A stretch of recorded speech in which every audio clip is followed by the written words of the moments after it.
So, a couple of days ago, Beyond the Wire dropped their first proper dev vlog, and it's talking about a bunch of different weapons they're going to have in the main game. So we got 6 different weapons, 3 for the French faction, 3 for the German faction, and we got a rifle from each, we got a light support weapon from each, which I'm going to call them. In today's world, they'd be called an LMG, but back then they didn't really have that classification.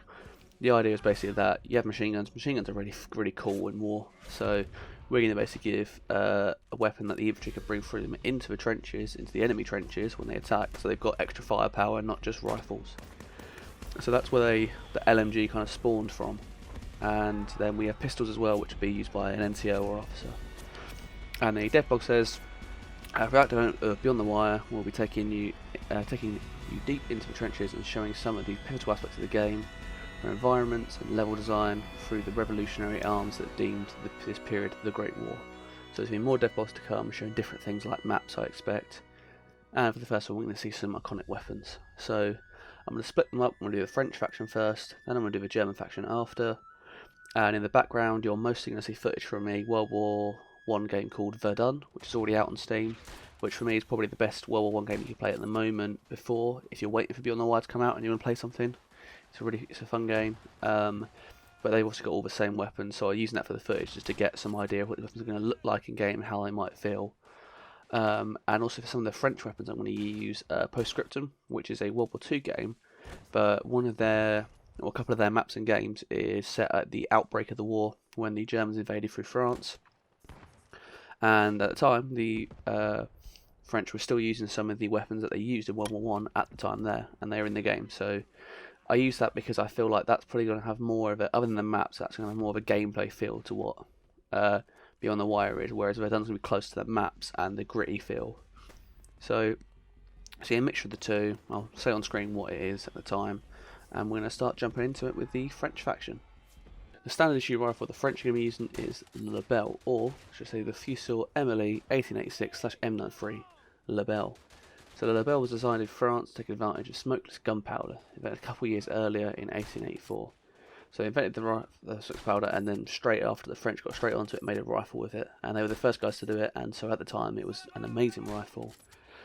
The model 1886 was a revolutionary step forward and gave a distinct advantage to the French infantrymen.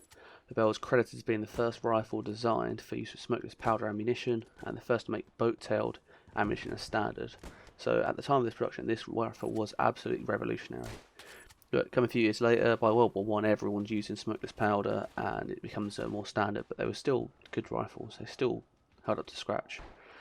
The pictures, though, are on screen, in-engine pictures. They're all one ad and work in progress, but they're looking really nice at the minute. And it's a French bolt-action rifle firing the 8x50mm Le Bel round, and it's got an 8-round under-barrel tube magazine, so that's more similar to what you'd expect like a pump-action shotgun nowadays.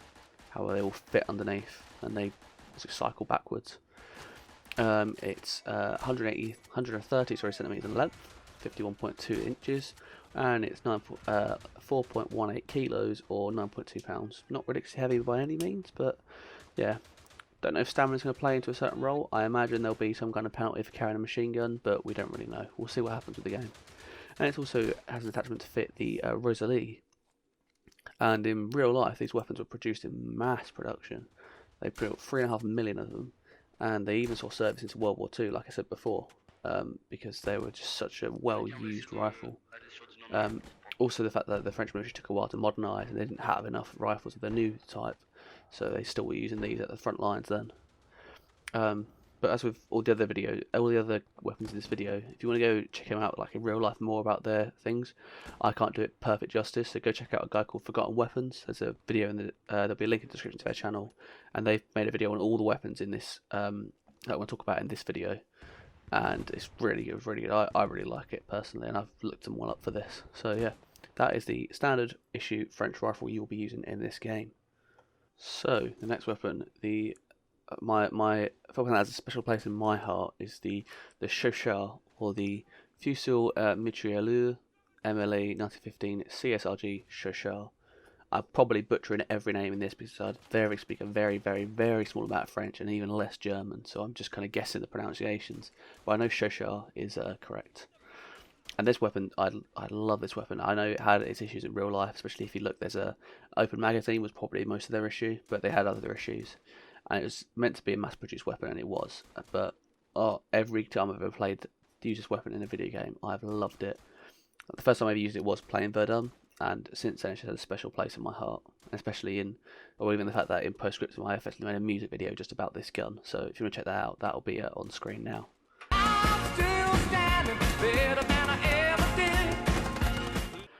But yeah, the weapon, she's not the best thing to look at when you first use her, but honestly, amazing weapon. But let's talk about the actual weapon.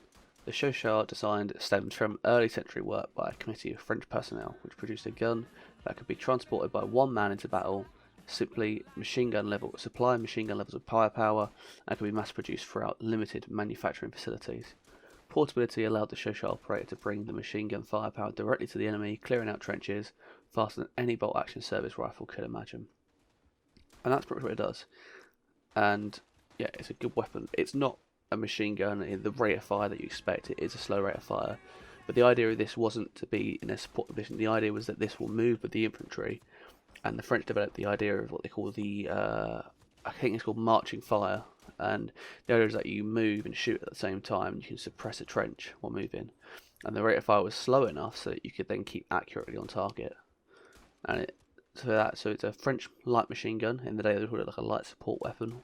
And it fires the 8x50mm Lebel, so it would then take the same rounds that the rifles took, which is good, obviously helps. 18 round underload magazine, that curved magazine you see, and the length is 114.3 centimeters, 45 inches. It's about the same as the Lebel, but it's twice as heavy, so it's 9 kilos, or 9.07 kilos, or 20 pounds. So it's a heavy weapon, but it's by no means it's not like you can't fire it from the waist if you had to. It doesn't weigh any more than a general purpose machine gun does today. And yeah, I just love using this weapon in video games. Honestly, it's amazing. Postscriptum, Verdun, both. I love this game. I love this thing. And even just trying to get some footage of this from Verdun for this video, I just had an amazing round with it. So yeah, this has a special place in my heart personally. Right, let's move on to the pistol.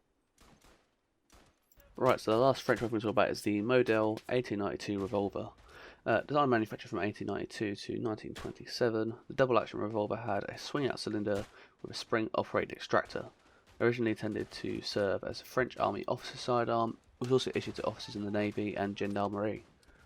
Non-commissioned officers continued to carry their older Model 1873 service revolver. Some were issued with 32 ACP automatic pistols during the actual war. And it's a very, very nice looking weapon, as I do say so myself. So it's a French double-action revolver, firing the 8.27mm cartridge. So they love that. They love that 8mm. The French do. Feed system 6-round cylinder, and it's 24cm length, 9.3 inches, or 850 grams. So about 1 pound 14 ounces. So what's that like? Nearly 2 pounds basically. So yeah, it's a nice looking weapon. I can't say too much about revolvers. I don't use it very much, but I did manage to get some footage with some good kills in Verdun. So you get to see that in the background, and hopefully that makes you like revolvers. I don't know. If you're interested in revolvers, we've got pistols. Of course you're going to do. But yeah, there's no say on who's going to get what kit, so yeah, we haven't had anything like that. So we don't know whether, so for instance in Verdun, the way they do it is that officers, or NCOs as they call them, only get pistols. They don't get rifles unless you get a higher level. But then Postscriptum allows you to have rifles, so we'll see what happens. Maybe commanders can use pistols. We don't even know if there are commanders. We don't know. But there are pistols in the game at some point. Sadly, no mention of melee weapons yet. So that was it for all the French weapons. Let's go start talking about some of the German side now. Right, so starting off, their standard issue rifle, the Gewehr 1898 bolt action rifle. Again, lovely picture on screen with a nice bayonet. Very long bayonet, in fact. The Gewehr 98 became one of the most reliable military and sport firearms ever produced after being patented in 1895. So this was patented, 9 years after the Lebel started being produced? So yeah, it's a lot newer. And becoming the standard German army rifle used during World War I. The Gewehr 98 and its classic bolt action system went on to set the standard of such guns, and a standard still followed by the arms industry today. So they were fucking good rifles. They were very good rifles. So it's down to test time.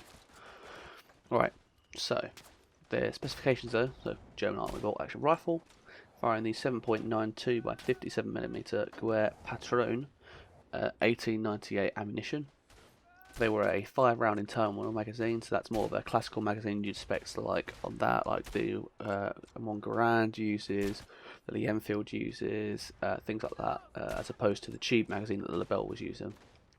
It's 125 centimeters in length, so slightly longer than Lebel, and 4.2 kilos, slightly, ever so slightly heavier, negligibly heavier. Oh, sorry, and it's 29.2 inches and 4.26 pounds for any of you guys at North American brethren. And it has bayonet attachment for a, is it a Citon Gewehr 98 of Section 05, I believe that's right. Sorry, I say it's Gewehr, it's Gewehr 98. I can't remember how Germans pronounce things. And yeah, very nice looking weapon. Again, gameplay in the background. No post-scriptum gameplay from the German weapons because the German army modernised before the invasion of Poland and France. They weren't using this. Well, I mean, I guess maybe some of the reserves might have used them, but the frontline troops probably weren't, and they weren't featured in that game, so I'm not adding it. But yeah, very nice weapon. From my experience though, it seems if you just use it from games only, it's quite similar to the Kar 98, which you'd expect from any World War II game, except that the sight's slightly different and the bolt's more straight. Other than that, the weapon looks and feels almost identical in the video game aspect. I imagine there's a lot of differences in the real life aspect, but yeah. That's kind of things you should expect from a gaming point of view. Alright, on to their machine gun. Or light support weapon, sorry. So, for our support weapon for the Germans, we have the Madsen model 1905, which is actually a Danish weapon, which the Germans used. So the Madsen is a Danish-designed, magazine-fed, recoil-operated light machine gun, and was deployed by the German army in the 7.92 mm caliber during World War I. It was considered expensive to produce, but known for its reliability, so it is on the exact opposite end of the Chauchat. But yeah, it's also using its standard infantry rifle round, so obviously the ammunition is interchangeable, which is very, very good. But yeah, so they're kind of opposite ends. So while the Madsen was expensive, it was very reliable, whereas the Chauchat was cheap and mass-produced, but not very reliable due to trench warfare getting mud inside. So yeah, that's kind of when you see the opposite ends of the spectrum as to way the French and the Germans produced, and you kind of see that follow through to World War II, but a bit even crazier extent where everything's really over-engineered, so then it becomes unreliable again. So they took it too far then. But yeah, let's not touch on World War II. We're talking about World War One.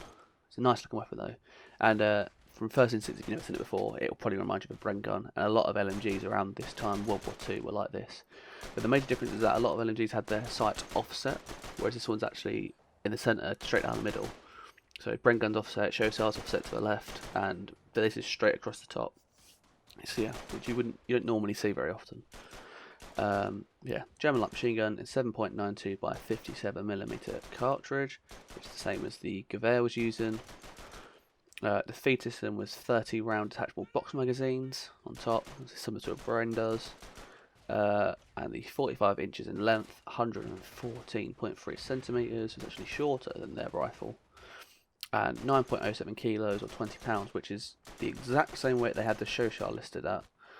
So I don't know if that's just LMG weights or they just happen to weigh the same, but I don't know, we don't know. But then again, this could be loaded with rounds, without rounds. This one carries more rounds than the Chauchat does. It's 30, Chauchat has 18. We don't know. But yeah. That is the Madsen. Again, very fun weapon. Right, let's move on to the pistol and the last weapon. So the last weapon, the Pistol 08, also known as the Luger, which is obviously what most people will probably know it as, especially from World War II. If you've ever watched World War II films, games, this was like the trophy weapon at the time that all Allied soldiers were trying to get their hands on. You get yourself a Luger, you were a very lucky man. But yeah, they're an iconic pistol, especially from that era, especially from the early 20th century. The iconic.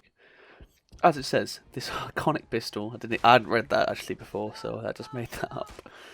This iconic pistol was introduced between 1906 and 1914 within the German army, and was put a primary handgun of officers and assault troopers, but was also carried by gun crews, messengers, signallers, and non-commissioned officers. The first Pistol 08s were sold to Switzerland in 1900 or 1900, and were intended for the 7.65 caliber. However, the caliber was changed back to the 9mm parabellum rounds purposefully for the German Empire. So yeah, really, really nice looking weapon. and they clearly were good because they saw service all through World War II. The German semi-automatic pistol, firing the 9x19mm parabellum round, which is what a lot of pistols use nowadays. Number 19, the Glock is 9x19, for instance. Might be a slightly different round, be more updated, but same caliber. Had an 8-round box magazine, and then it was 22cm in length, 8.74 inches for you Americans, and 871 grams, so just under a kilo, or 1 pound 15 ounces, so pretty much 2 pounds again. Same as the Model revolver. So yeah, it's a really nice looking gun, very iconic weapon, especially, and yeah, an all round good pistol. So that is all of our weapons. So that was all the weapons that Beyond the Wire have released to us so far. They haven't shown us anything from the American faction yet, but we can expect things like Springfields and stuff like that to come out in the future. We've also seen other things in the trailer, like there was a Vickers, I believe, HMG, so we can expect to see static weapons. Expect to see obviously melee weapons to come out at some point, things like grenades, gas, flamethrowers they've been mentioned on a live stream. And yeah, so as the dev blog says though, that they will be keeping us up to date with different things from environments to level design. So we're going to expect to see more dev blogs like this, and if you go off other games that are produced by OWI, so Squad and Post Scriptum, sorry, not produced, published by OWI and Post Scriptum, this is made by Redstone Interactive, and a lot of guys from the Redstone Interactive used to work on Squad, that they're very good with keeping people up to date, especially in the development phase. We'll see frequent updates. Sadly, if you did want to play on the closed alpha it was closed as of Friday the 17th of April, I believe. Yeah, so there's no longer ability to apply for that anymore, but I imagine that will open up again in the future. But yeah, if you guys want to keep up to date with any more stuff, please subscribe to me or go and follow them on Twitter. And I'm going to try and keep up videos out every time they put up something new, just follow on the game. And I want to kind of take that stance on it. But also, if you want to learn about any of these weapons in real life, go check out Forgotten Weapons. It's a really good channel that will tell you, especially all the weapons in this video, and a lot of the other World War I weapons, and I find it really informative and really interesting to listen to. But yeah, so their closing statement was, don't worry, Russell doesn't stop here. We have many more weapons that will play significant roles in the war effort ahead, including trench raiding, so expect melee weapons and grenades and things like that. Probably some submachine guns as well, I'd imagine, like MP18s and things like that. And we will be including those in future dev blogs as we explore the other arms you will see beyond the wire. That makes sense. So yeah, as I say, for the latest news information, register to the mail rooms below, their Twitter, their Facebook, their Discord. Join all those if you want. Go to their website, check it out. All links in the description.